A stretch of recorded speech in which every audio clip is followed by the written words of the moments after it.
Welcome back to Entertainment Tonight's Whatever Happened to the Stars of the 90s.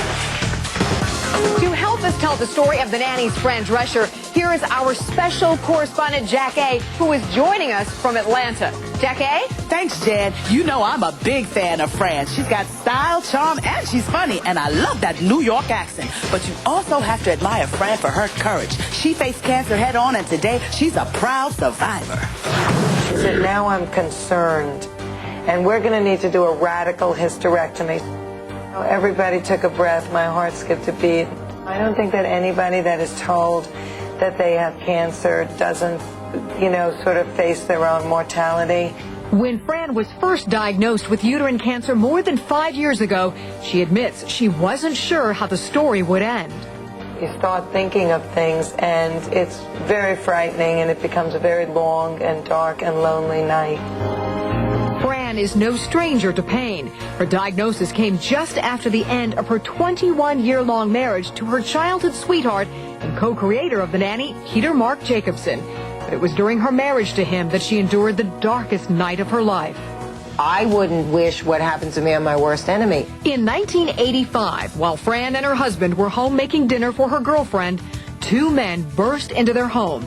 She and her friend were brutally raped at gunpoint, while her husband, who was tied up with a gun to his head, witnessed the horror. You can be in a huge amount of pain and move through it. And it's like trudging through sludge. Yeah. But eventually, you get into greener pastures. But the diagnosis of uterine cancer was something Fran found she couldn't face alone.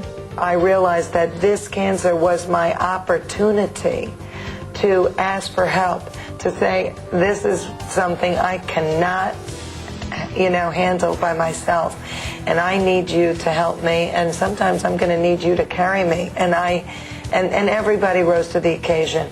Even my parents, who I thought was so fragile, and I underestimated them.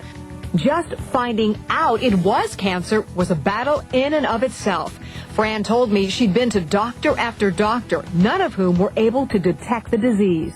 You walked around for 2 years with cancer growing inside of you, and yet 7 doctors did not diagnose it? Everybody thought that I was maybe having an early menopause. Most people, when a doctor tells you they're fine, are not going to go for a second opinion. Yeah. Well, I went for 7 second opinions, and it saved my life.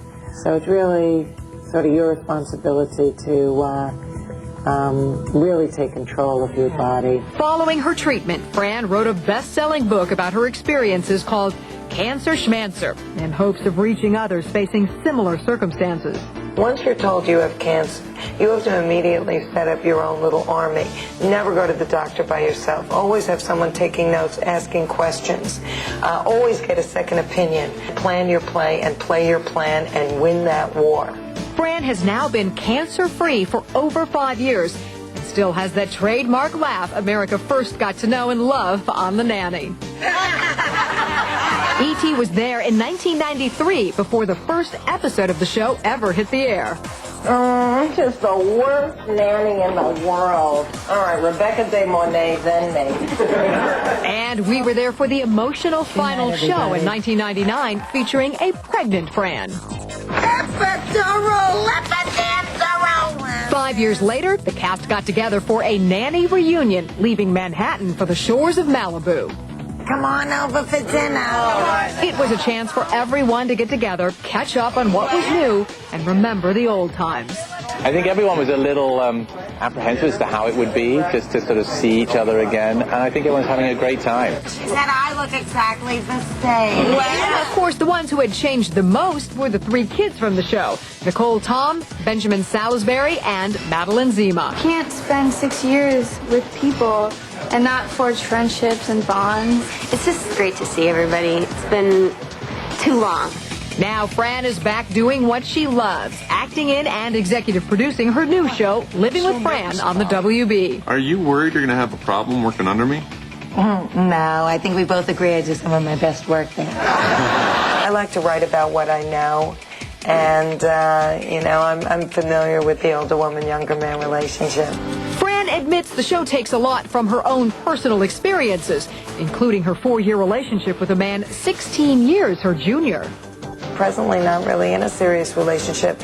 And I think that what's changed for me in terms of dating younger men is that I no longer have an illusion that it's going to actually be able to go the distance. I think that it's fun, it's sexy, it's really a great ride, very satisfying for both parties. As long as, you know, you accept it is what it is. And though the hysterectomy left her unable to get pregnant, she's still open to the idea of getting married again, or even having children through a surrogate someday. The ovaries were not diseased, so they are frozen in a jar somewhere. They are. And, you know, in a perfect world, maybe I'll be able to harvest some eggs from them. But, you know, we all know life's not perfect, so I'm not, you know, putting all my eggs in that basket, so to speak. Her trademark sense of humor is clearly still intact, and in a perfect world, her perfect man needs just two qualities. No, just somebody that's going to be able to make me laugh and who turns me on. So. Now, here's one thing you didn't know about Fran. She went to high school in Queens, New York with Ray Romano. Now, stay tuned, because coming up, I'm going to tell you about some of your other favorite stars of the 90s. Oh, it was me. From her TV